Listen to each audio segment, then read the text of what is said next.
মা কালীর পায়ে নিবেদিত প্রাণ জবা, জবা ফুল।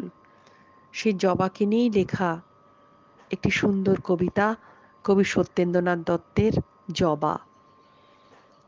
আমারে লইয়া সুখী হও তুমি ওগো দেবী সবাসনা, আর খুঁজিও না মানব শোণিত, আর খুঁজিও না তুমি, আর মানুষের হৃৎপিণ্ডটা নিও না খড়গে ছিঁড়ে, হাহাকার তুমি তুলো না গো আর সুখেরও নিভৃত নীরে।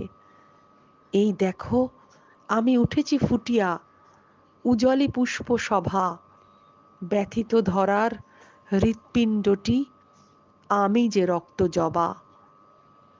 তোমারও চরণে নিবেদিত আমি, আমি যে তোমার বলি। দৃষ্টিভোগের রাঙা খড় পড়ে রক্ত কলিজা কলি। আমারে লইয়া খুশি হও ওগো নম দেবী নম নম, ধরারও অর্ঘ্য করিয়া গ্রহণ, ধরারও শিশুরে ক্ষম।